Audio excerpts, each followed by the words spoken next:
بالله من شرور أنفسنا ومن سيئات أعمالنا من يهده الله فلا مضل له ومن يضلل فلا هادي له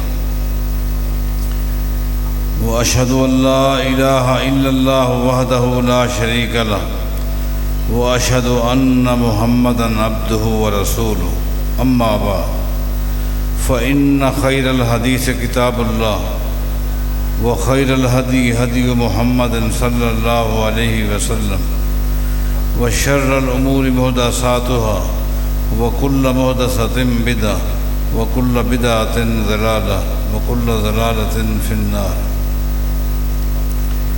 أعوذ بالله من الشيطان الرجيم. بسم الله الرحمن الرحيم. وعد الله الذين آمنوا وعملوا الصالحات منهم مغفرة وأجرا عظيما.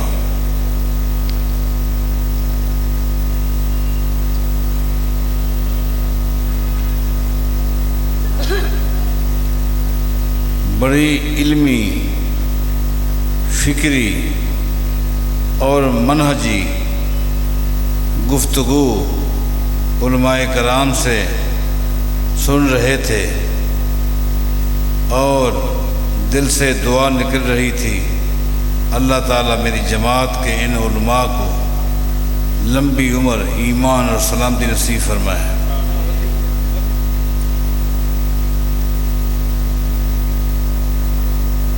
اتنا بڑا اجتماع، مصروفیات کو چھوڑ کر یہاں آپ کا آنا، دین سے، صحابہ سے حد درجہ محبت کی یہ دلیل ہے۔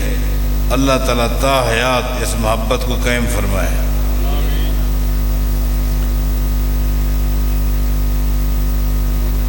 میں کوشش کروں گا کہ زیادہ دیر تک آپ کے اور علماء کرام کے درمیان میں حائل نہ رہوں۔ چند نکات آپ کے سامنے رکھوں گا۔ پہلی بات یہ ہے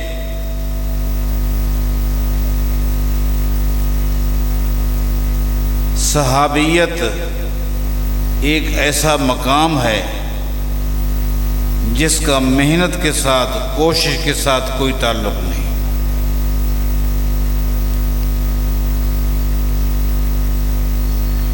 ایک آدمی زندگی بھر کی دینی محنت سے حافظ القرآن بن سکتا ہے، حافظ الحدیث بن سکتا ہے، مفسر بن سکتا ہے، محدث بن سکتا ہے، فقیہ اور امام بن سکتا ہے، زندگی بھر کی محنت سے وہ صحابی رسول نہیں بن سکتا۔ ذالک فضل اللہ یؤتیہ من یشاء، یہ اللہ کا فضل تھا، اللہ نے جس کو چاہا عطا کر دیا۔ اگر محنت سے، کوشش سے کسی کو یہ تمغہ ملتا تو سوید بن غفلہ جو زندگی کا ایک حصہ سفر میں گزار دیتا ہے، مدینہ آ رہا ہے، کس لیے؟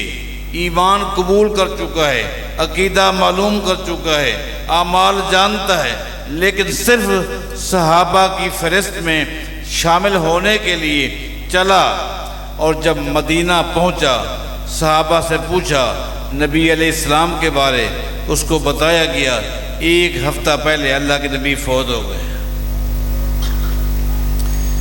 اگر محنت سے اور کوشش سے کسی کو یہ تمغہ ملتا تو امام سنا بھی، جن کا ذکر امام مسلم نے کیا ہے، سوید بن غفلہ کا تذکرہ تذکرۃ الحفاظ کے اندر موجود ہے۔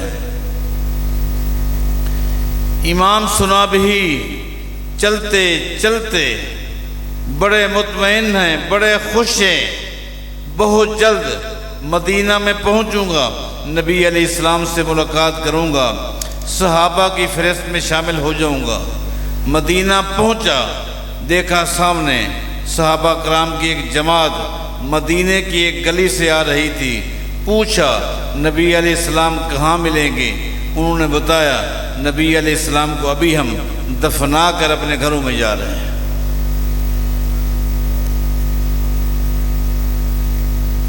یہ اللہ نے جس کو چاہا یہ مقام دے دیا۔ اگلی بات سنیے،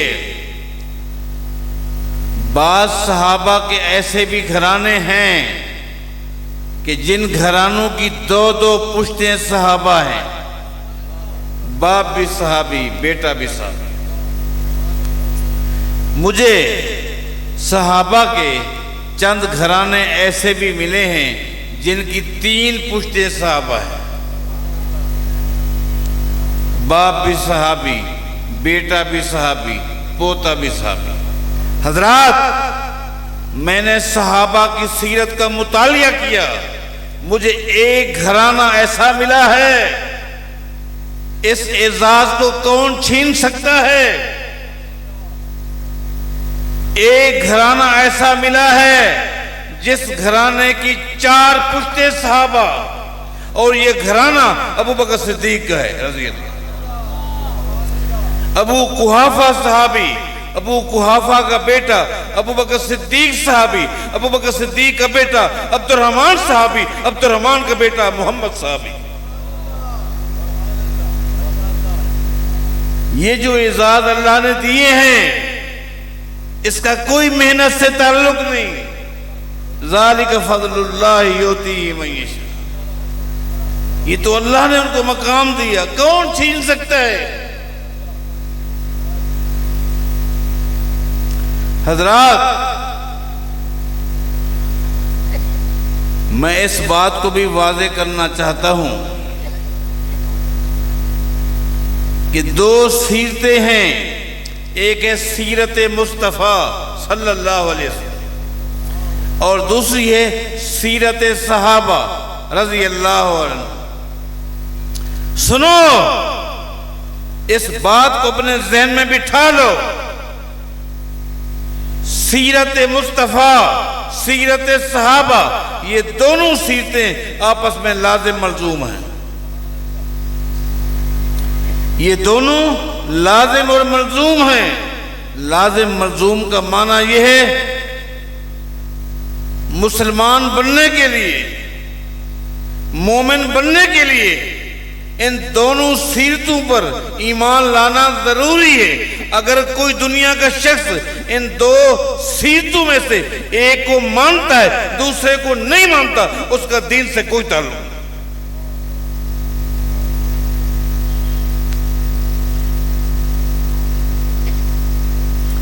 اب اگلا نقطہ جو بڑا اہم ہے، جس کو بیان کرنا بڑا ضروری سمجھتا ہوں، اور وہ یہ ہے، سوال یہ ہے کہ جو لوگ، جو شخص، جو قوم صحابہ کرام رضوان اللہ علیہ مجمعین کی ذات کے بارے، ان کے اخلاق کے بارے، ان کے عقیدے کے بارے، ان کے اخلاق، ان کے معاملات کے بارے نازیبا الفاظ استعمال کرتے ہیں، میرے 2 نقطے سنیں۔ پہلا نقطہ یہ ہے کہ یہ کون لوگ ہو سکتے ہیں اور ان کا مقصد کیا ہے۔ یہ کون لوگ ہو سکتے ہیں اور ان کا مقصد کیا ہے؟ پہلی بات یہ ہے، جو شخص بھی دل کی گہرائی سے کلمہ پڑھے گا، اس سے تو یہ توقع کی ہی نہیں جا سکتی کہ وہ صحابہ کرام کے بارے نازیبا الفاظ استعمال کرے۔ یہ تو ہو نہیں سکتا۔ ساجد دین کا خدمت گار ہے ساجد، باطل سے انکار ہے ساجد، اللہ کا حبدار ہے ساجد، ایوبی یلغار ہے ساجد، ٹیپو کی تلوار ہے ساجد، اسلامی افکار ہے ساجد، چمن ہے لالازار ہے ساجد، گلشن ہے گلزار ہے ساجد، تیرا میر میرا میر ساجد میر، ساجد میر، تیرا میر میرا میر ساجد میر کے حیدر کا فقیر ساجد میر ساجد میر حب احمد کا اسیر ساجد میر ساجد میر اپنی عزت ہے توقیر ساجد میر علامہ کی تصویر نعرہ تکبیر نعرہ تکبیر تیرا امیر میرا امیر تیرا امیر میرا امیر قائد ملت اسلامیہ پروفیسر ساجد میر صاحب چاروں صوبوں کی زنجیر تیرا امیر میرا امیر کڑیاں یہ ساجد میں چڑھتے سورج کی تنویر ساجد میر ساجد میں جلوی لوگوں کی میری دعا ہے اللہ تعالی ہمارے امیر مرکزیہ کی زندگی میں عمر میں صحت میں برکتیں عطا فرمائے اور اللہ تعالی ان کا سایہ ہم پر دیر پا سلامت رکھے اور اللہ تعالی ان کو اپنے حفظ و امان میں رکھے۔ میں عرض کر رہا تھا کہ جو شخص بھی دل کی گہرائی سے کلمہ پڑھتا ہے اس سے تو کوئی توقع کی ہی نہیں جا سکتی کہ وہ صحابہ کرام کے ذات کے بارے، اخلاق کے بارے، کردار کے بارے، ان کی فکر کے بارے نہ زیبا الفاظ استعمال کرے۔ یہ تو ہو نہیں سکتا۔ کیسے ہوگا؟ قرآن کریم کو اس نے پڑھا ہوگا۔ قرآن کریم میں اللہ تعالیٰ نے جہاں جس مقام پر سیرت مصطفیٰ کو بیان کی ہے، ساتھ ہی اللہ نے اسی جگہ پر سیرت صحابہ کو بیان کی ہے۔ هو الذي ارسل رسوله بالهدى ودين الحق ليظهره على الدين كله وكفى بالله شهيدا محمد رسول اللہ۔ اللہ تعالیٰ نے اپنے پیغمبر کی سیرت کو بیان کیا اور ساتھ ہی اللہ نے کیا فرمایا؟ والذین معه اشداء علی الکفار رحماء بینہم تراہم رکعا سجدا یبتغون فضلا من اللہ ورضوانا سیماہم فی وجوہہم من اثر السجود ذالک مثلہم فی التوراۃ ومثلہم فی الانجیل۔ یہ کیسے ہو سکتا ہے؟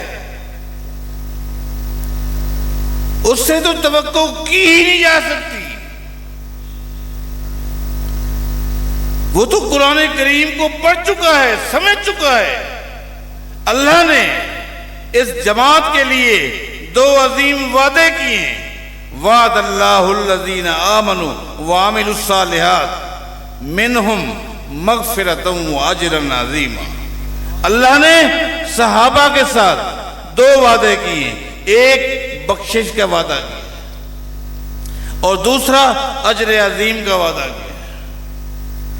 سیدنا عبداللہ بن عباس رضی اللہ تعالیٰ عنہما اس آیت کی تفسیر کرتے ہوئے فرماتے ہیں، لوگو ان اللہ تعالی امرنا بالاستغفار لهم وهو یعلم انہم سیقتتلون۔ لوگو کون کہہ رہے ہیں؟ سیدنا عبداللہ بن عباس رضی اللہ عنہما۔ فرماتے لوگو اللہ عالم الغیب ہے، علام الغیوب ہے۔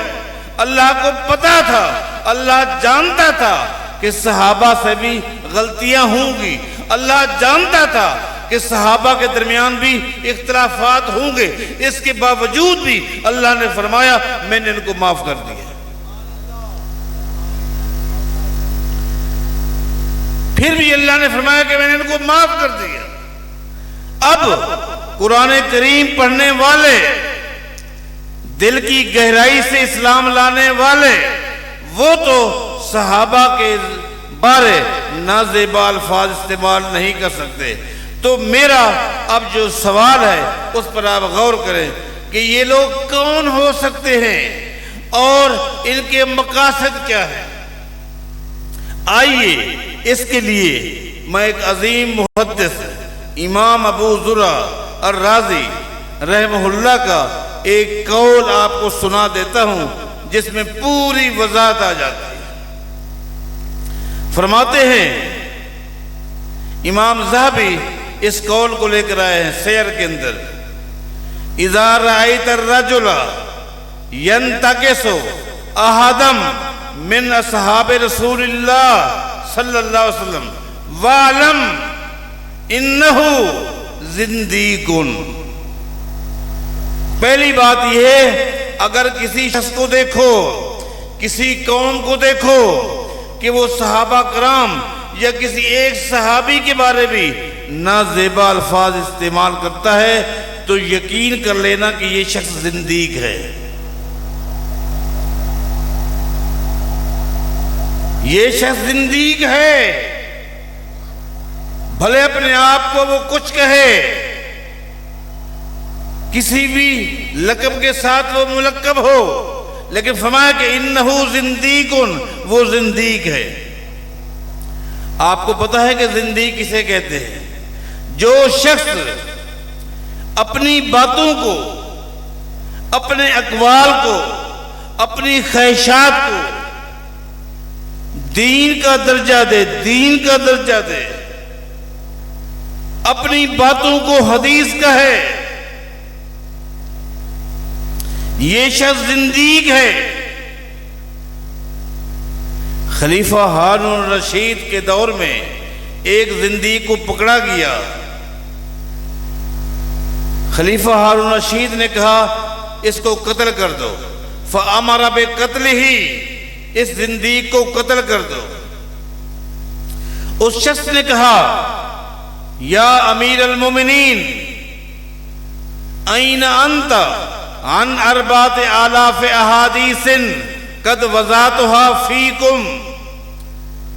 اے امیر المومنین، اگر آپ یہ سمجھتے ہیں کہ جب میں قتل ہو جاؤں گا تو اس امت میں جو میں نے ایک فتنہ پھیلایا ہے یہ امت اس فتنے سے بچ جائے گی، یہ نہیں ہو سکتا۔ وہ کیا؟ اس نے کہا میں نے اس امت کو 4,000 حدیثیں پڑھا دی ہیں، سنا دی ہیں، ان کے دل و دماغ میں بٹھا دی ہیں، اور وہ 4,000 حدیثیں ایسی ہیں جن میں سے ایک حدیث بھی ایسی نہیں جو نبی علیہ السلام کی زبان سے نکلی ہو، سب جھوٹ ہے۔ 4,000 جھوٹی حدیثیں اس امت کو پڑھا چکا ہوں، ذہن میں بٹھا چکا ہوں۔ احرم فیہ الحلال وأحل فیہ الحرام، ان 4,000 جھوٹی حدیثوں کے ذریعے میں نے کیا کیا؟ شریعت میں جو کام جائز تھے میں نے ناجائز کر دیے، جو ناجائز تھے وہ جائز کر دیے، جو چیزیں حلال تھیں حرام کر دی، جو حرام تھیں وہ حلال کر دی۔ میں اگر قتل ہو گیا ان کے دماغ سے ان جھوٹی حدیثوں کو کون نکالے گا؟ خلیفہ ہارون رشید نے بڑا عجیب جواب دیا، بڑا عظیم جواب دیا۔ فرمایا یا زندیق، او زندیق، این انت عن ابن المبارک و ابی اسحاق فانہما یخرجانہا حرفا حرفا۔ اے زندیق، زمین کے جس خطے پر تو نے یہ فتنہ پھیلایا ہے اسی خطے پر اللہ نے عبداللہ بن مبارک جیسا محدث پیدا کیا ہے، ابو اسحاق جوزجانی جیسا محدث پیدا کیا ہے، الٹرا ساؤنڈ کرنا جانتے، ایک ایک جھوٹی حدیث کو صحیح حدیث سے نکال کے پھینک دیں۔ اس کو زندیق بولتے ہیں۔ واپس آئیے اس قول کی طرف۔ امام ابو زرع الرازی فرماتے ہیں جو صحابہ کرام کے بارے نازیبا الفاظ استعمال کرے وہ زندیق ہے۔ زندیق کیسے ہو گیا اس کی وضاحت کرتے ہیں۔ وَذَلِكَ أَنَّ الرَّسُولَ صلی اللہ علیہ وسلم حق وَالْقُرْآنُ حق، اس لیے اللہ کے پیغمبر سچے رسول ہیں، قرآن اللہ کی سچی کتاب ہے۔ وَإِنَّمَا أَدَّى إِلَيْنَا هَذَا الْقُرْآنَ وَالسُّنَنَ أَصْحَابُ محمد صلی اللہ علیہ وسلم. اور لوگوں، اس امت تک قرآن اور حدیث پیغمبر کی شریعت اگر پہنچا ہے کن کے ذریعے؟ صحابہ کے ذریعے پہنچا ہے. صحابہ شریعت کے اول راوی ہیں. صحابہ کرام امین ہیں. انہوں نے پیغمبر کی شریعت کو امت تک پہنچایا. یریدون، یہ لوگ کیا چاہتے ہیں؟ سنو، یہ لوگ کیا چاہتے ہیں؟ یریدون این یجرہو شہودنا. اصل میں یہ لوگ چاہتے کیا ہیں؟ یہ چاہتے ہیں کہ شریعت کے جو راوی ہیں ان کو بدنام کیا جائے، ان کو مجروح کیا جائے، ان کی کردار کشی کی جائے. اور چونکہ یہ ایک متفقہ اصول ہے، اس راوی کی روایت کو لیا جاتا ہے جو ثقہ ہوتا ہے، جو عادل ہوتا ہے. صحابہ کی عدالت کو برباد کیا جائے. جب یہ مجروح ہو جائیں گے فَيُبْتِلُ الْكِتَابَ وَالسُّنَّةَ، ان کے ذریعے امت تک جو دین پہنچا ہے وہ خود بخود مجروح ہو جائے گا. صحابہ کرام کے بارے نازیبا کلمات استعمال کرنے والے، ان کو صحابہ کرام میں سے کسی صحابی کے ساتھ کوئی دشمنی نہیں. اصل میں دشمنی ہے قرآن و حدیث کے ساتھ. قرآن و حدیث کو مٹانا چاہتے ہیں. قرآن و حدیث کی جگہ پر اپنے خیالات کو، اپنی خواہشات کو لانا چاہتے ہیں. یہ وہ لوگ ہیں. ایسے کیسے ہو سکتا ہے؟ میں قربان جاؤں، اللہ تعالیٰ کو ان باتوں کا علم تھا. یہی وجہ ہے شریعت کے جتنے بھی راوی ہیں، میرے پیغمبر کی سیرت کے جتنے بھی راوی ہیں، چاہے وہ تابعی ہوں، تبع تابعی ہوں، محدثین ہوں، ان کی سیرتوں کے بارے امت پر معاملہ چھوڑ دیا ہے.